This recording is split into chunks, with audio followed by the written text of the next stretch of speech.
Fermeture des portes. Ouverture des portes. Veuillez se...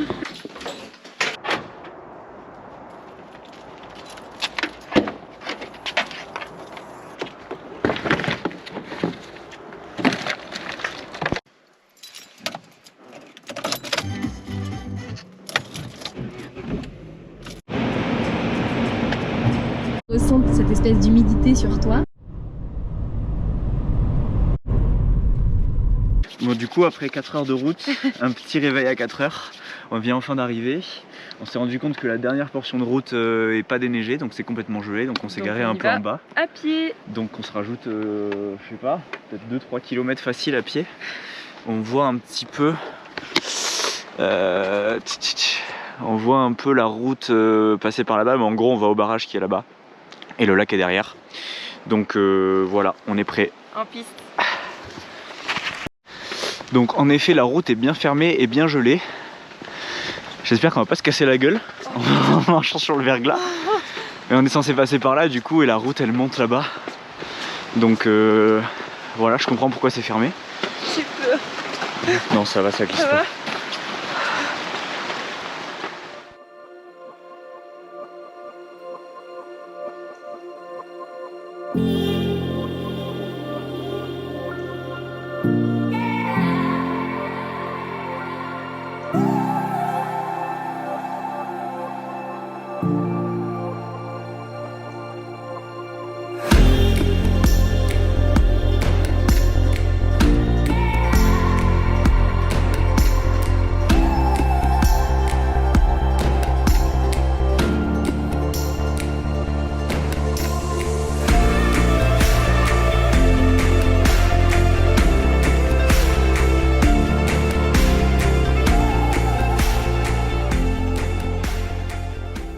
Après 35 minutes, on vient d'arriver enfin là où on aurait dû se garer en voiture.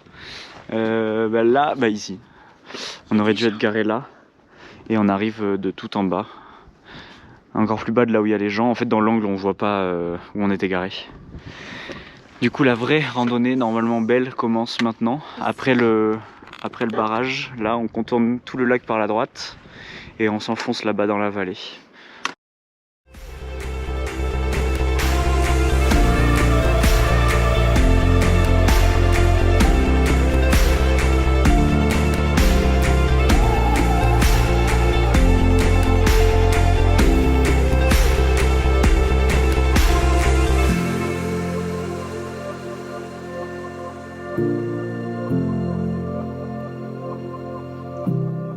Après à peu près 1h15 de marche, on arrive enfin au soleil.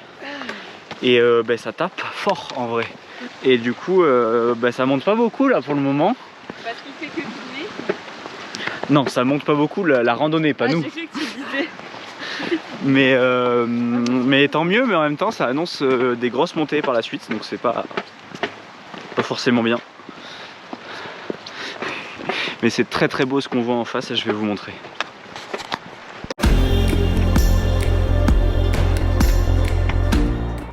Si je dis pas de bêtises, je pense que le couloir qu'on voit face à nous là, ça doit être le couloir de Tuqueroy avec le col en haut et le refuge entre les deux montagnes. À mon avis c'est ça. Si c'est ça, ça s'annonce rude. Parce que là on est bien en dessous. En même temps là je crois qu'on doit être à peu près à 1600 et on doit monter à 2600, donc 1000 mètres de dénivelé, ça a l'air logique. Donc il y a des chances. Tant qu'on n'est pas dans la neige, ça va. Et après on va voir, jusque là je vois pas trop de route. Par où est-ce que ça peut être? Faudrait que je regarde sur la trace GPS.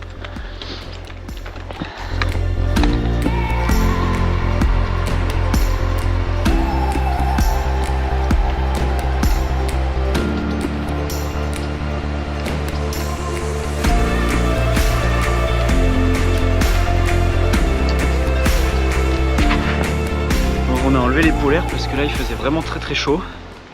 Avec le soleil, c'est incroyable à cette période là de l'année. Le temps qu'on a. Au début quand on était plus à l'ombre, le sol était un peu gelé, on sentait que la terre était très dure et tout. Mais là, plus rien. Il y a des gros torrents de partout. Plus de glace, plus de neige. Il y a juste en face quand on va se retrouver à l'ombre où ça va il va refaire froid, mais là il fait vraiment chaud. Je m'attendais pas à avoir aussi chaud que ça. Du coup j'ai pas de t-shirt, donc je suis obligé de remonter mes manches comme un campagnard quoi.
Bon là on commence à faire faim, il doit être à faire faim.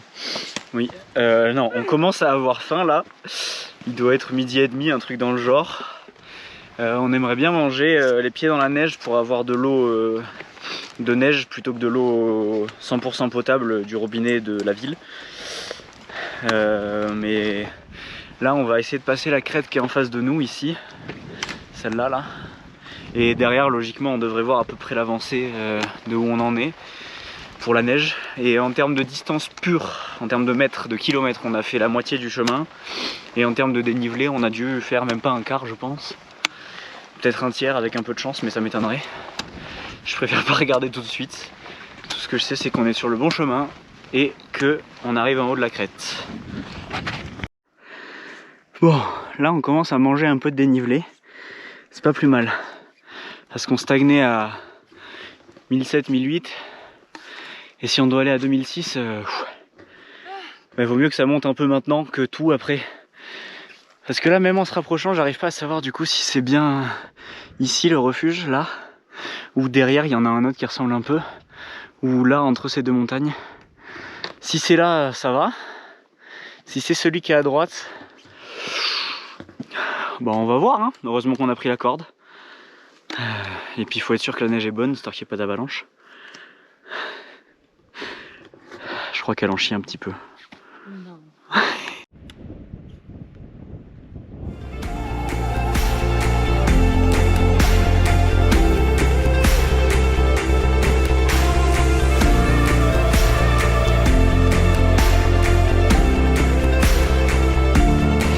Bon, on vient d'arriver en haut de la première bonne montée, on va dire. Ça va? Ça va comme ça, j'en chie. Bon, tranquille. On est sur les premières névées, vraies névées. On hésite à bouffer ici, mais... On attend. Non, on va continuer encore un peu. Et là, c'est très très beau. Il y a un peu de vent, je sais pas si ça s'entend. Mais c'est vraiment très beau. Donc du coup, je disais que je sais pas si le refuge est là ou dans celui-là. Là, on le voit pas en face, donc ça commence à être un peu... un petit peu inquiétant.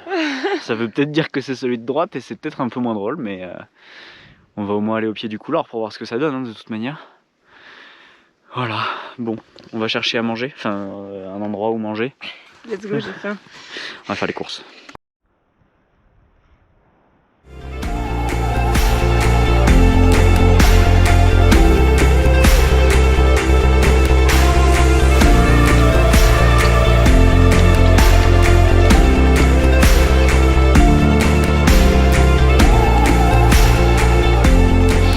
Ça y est, on est décidément vraiment arrivé à la neige. On vient de passer quelques névés et là on arrive vraiment à la neige. On n'a plus qu'une petite cascade à traverser et on va se poser juste après pour manger. Il faut qu'on trouve un moyen de passer, mais ça va être tranquille, assez facile je pense. Et là c'est très très beau parce que la neige est très verglacée, donc ça reflète tout. C'est magnifique. Là il y a la cascade où il faut qu'on passe après le chemin par ici et on va se poser par là pour manger je pense.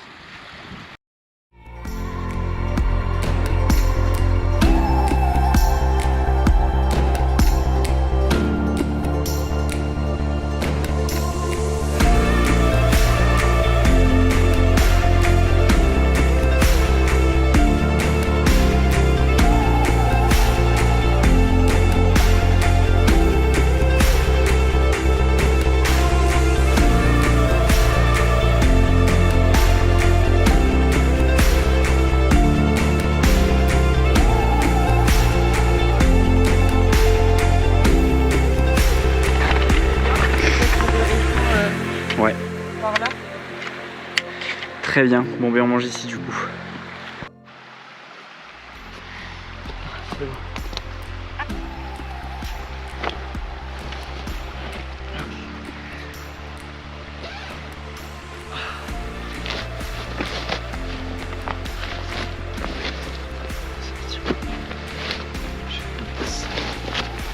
J'ai pas envie d'avoir froid pendant qu'on mange.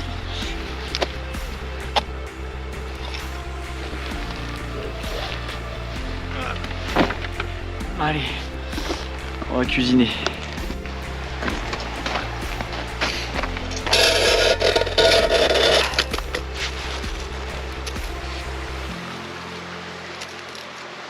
On va commencer avec ça et puis on va voir s'il faut en rajouter ou pas.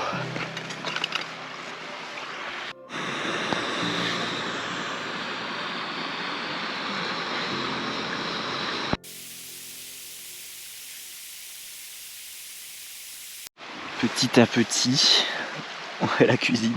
De base, on devait manger dans les bols, mais je crois que ça va être un peu juste. Donc je pense qu'on va commencer à manger un peu dans le réchaud et après on se le versera chacun dans notre bol. Ou sinon on verse et tout ce qui reste on mange après.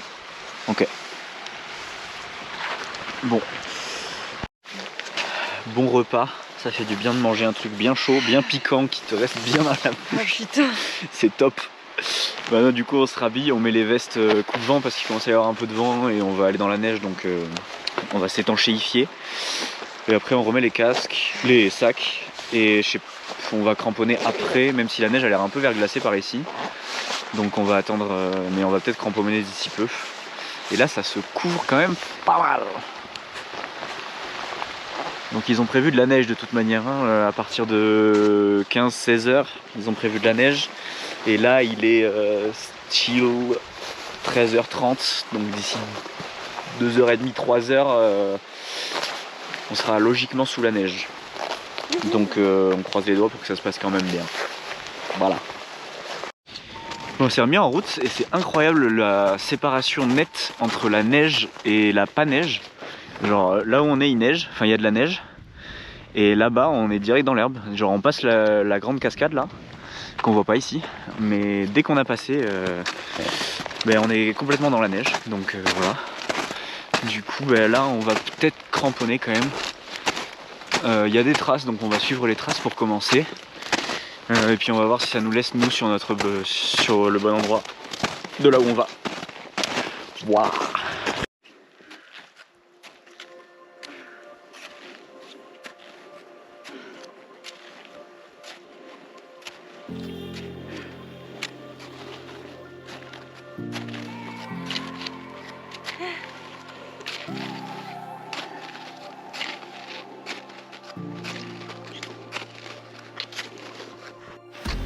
On vient de faire la première montée dans la neige en crampons parce que ça commence à être vraiment pas possible sans crampons. C'est physique. Mais c'est très très beau. Au final il fait beau. Mais au final ouais il commence gentiment à... En fait ouais ça bouge, c'est ça, c'est que ça bouge. Il y a quand même des nuages un peu à droite à gauche. Mais ils sont pas trop noirs, ils sont pas trop menaçants. Là on en voit un peu ici là, qui bouge vite. Donc vu qu'il y a du vent, ça va. Genre là le soleil est en train de se découvrir. Mais c'est cool. Oui. Ça te plaît?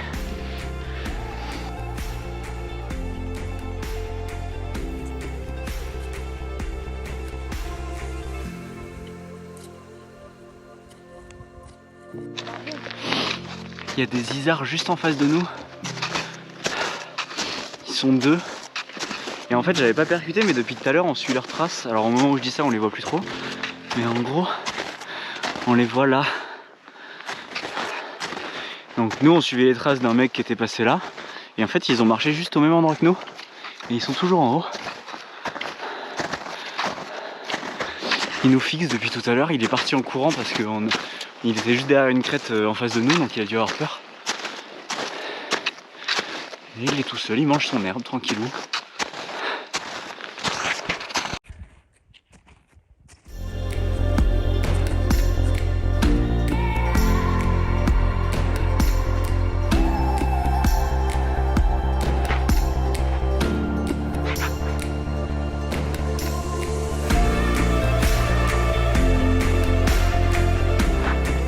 Il y a des traces de pattes dans la neige.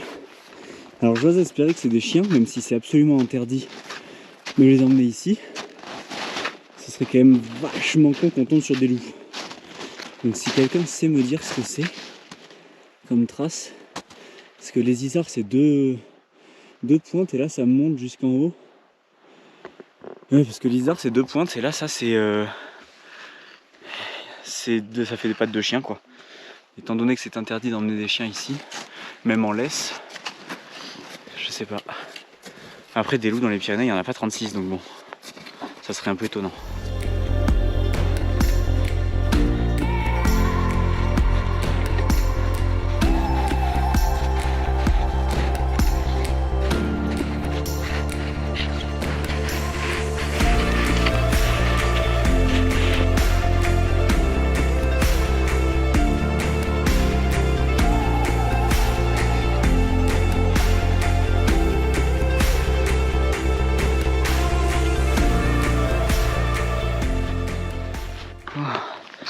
Il vient de se mettre à neiger, on a sorti les piolets parce que là la pente est vachement abrupte.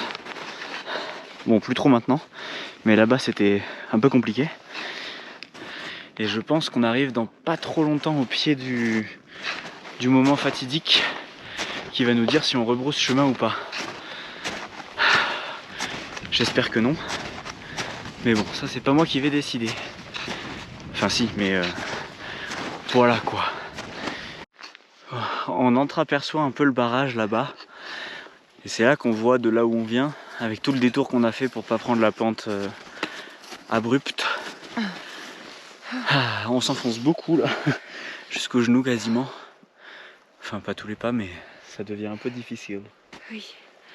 Ah putain. Et du coup ouais, on voit le...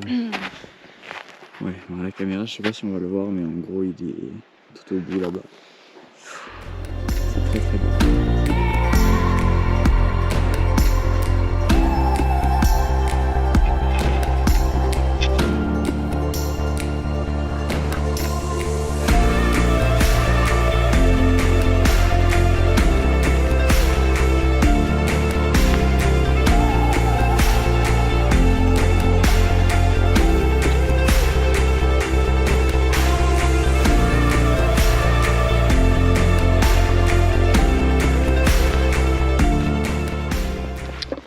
Je sais pas trop si on va s'en rendre compte, mais j'ai vraiment l'impression d'avancer dans le vide.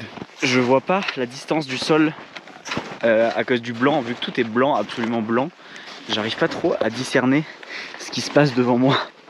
Je sais pas si ça rendra bien à la caméra, mais... Genre là ça descend, mais j'arrive pas à mesurer la pente.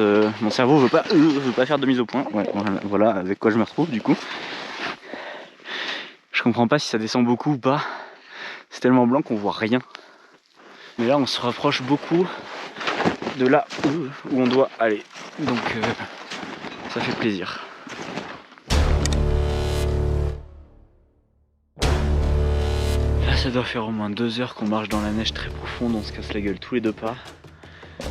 En fait c'est des raquettes qu'il nous faut.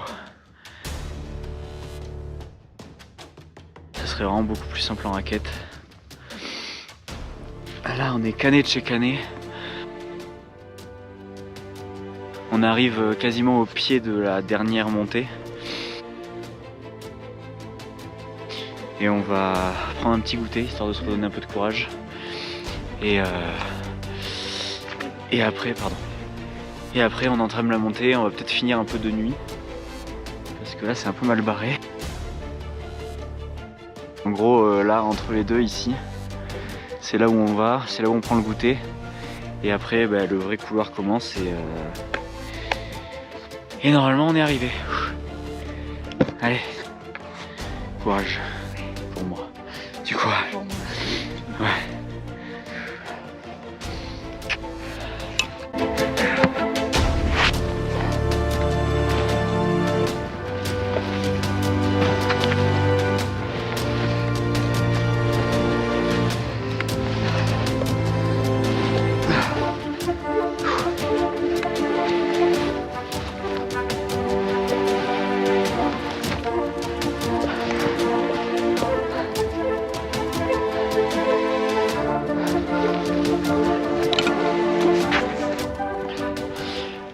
On vient d'arriver devant le couloir.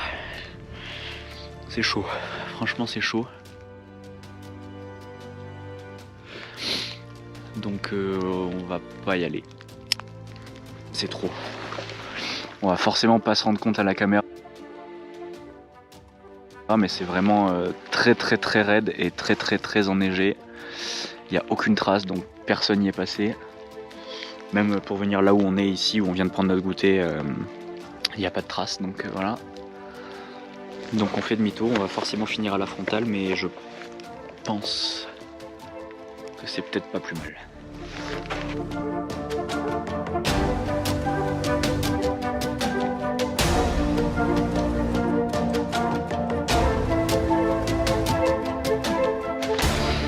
Bon, on a dû prendre une décision un peu difficile, mais certainement très sage et très raisonnée.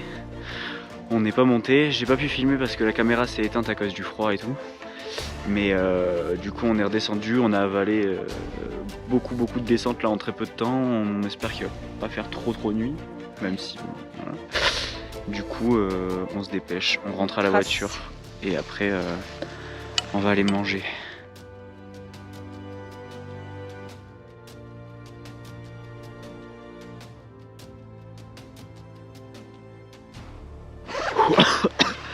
Bon, on vient de sortir de la neige, on a décramponné. Moi j'en peux plus. Là c'est le mental moi qui craque fort. Je suis vexé de ne pas avoir réussi.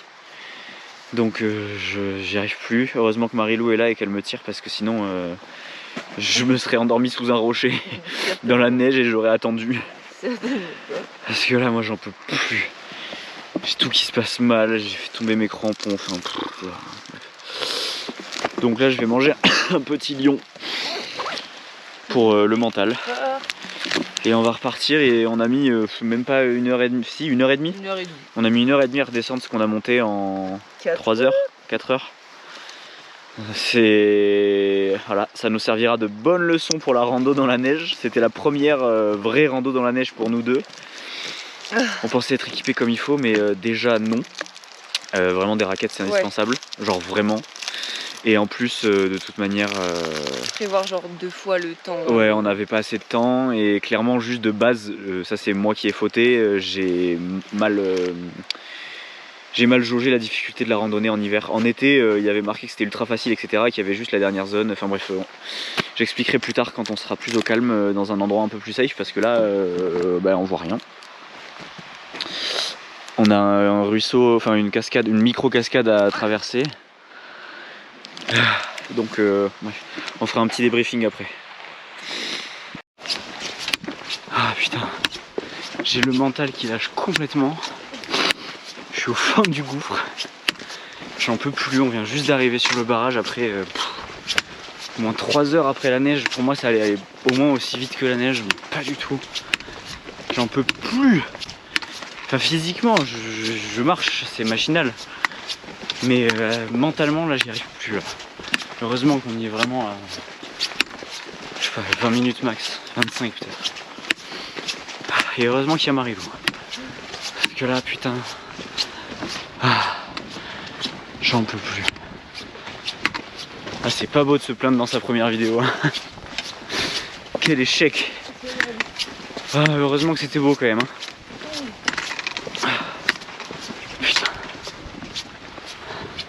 Bon, on est quelques jours après la randonnée du coup et je vais faire un petit débrief rapide pour expliquer à peu près les grosses erreurs qu'on a faites et ce que moi j'en retiens et des apprentissages que ça me donne. Je pense que j'ai fait 3 principales erreurs. Je dis que j'ai fait parce que c'est moi qui ai préparé la randonnée, qui ai lu les topos, etc. Et, et j'ai emmené ma copine avec moi en lui disant t'inquiète, je sais ce qu'on fait. Alors que pas suffisamment. Donc je pense que j'ai fait 3 principales erreurs. Qui s'articule tout autour du fait que j'ai mal anticipé la difficulté et le matériel nécessaire pour ce genre de randonnée. Donc la première, c'est simplement qu'on est parti trop tard, un début de randonnée à 9h, 9h30. Quand on sait qu'on a une petite chance de devoir faire demi-tour au dernier moment, c'est beaucoup trop juste. Mais en même temps, on habite à Bordeaux, donc on s'est levé à 4h pour pas prendre l'autoroute. Donc on est arrivé au plus vite qu'on pouvait quoi.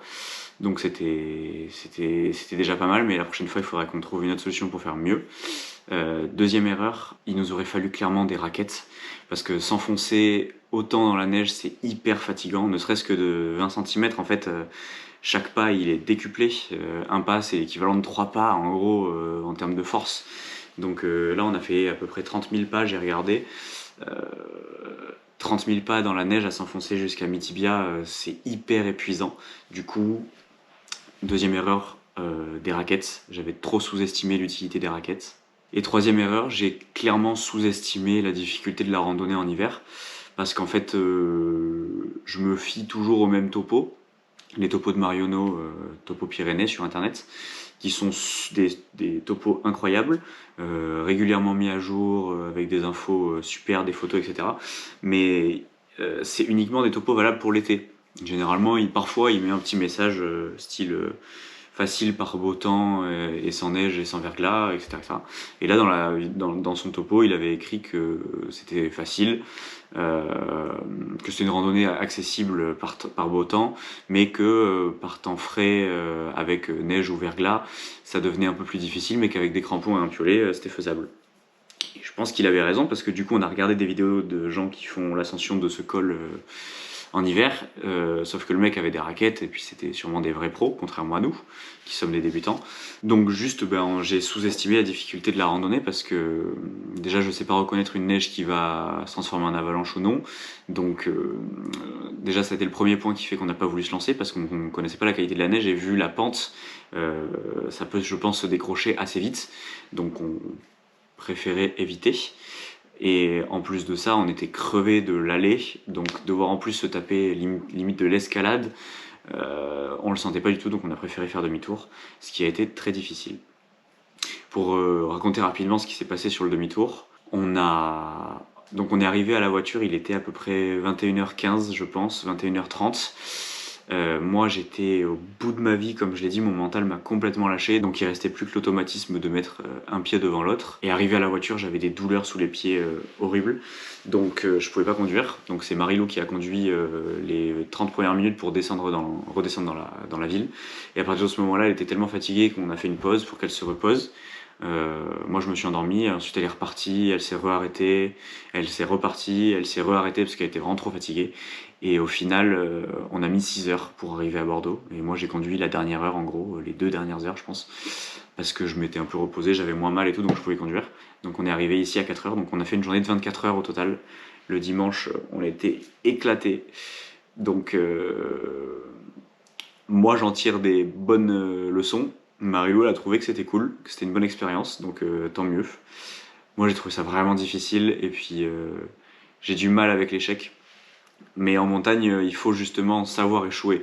Parce que là, si on l'avait tenté et qu'il s'était passé quelque chose de mal, on aurait regretté toute notre vie d'avoir tenté quelque chose qu'on n'était pas sûr de réussir. Alors que c'est super facile de dire non, on arrête là, on fait demi-tour. Voilà, donc là je vais vous mettre quelques images du coup du col en été, pour qu'on se rende bien compte de l'inclinaison rien qu'en été. Et puis on finit la vidéo sur ça. Salut!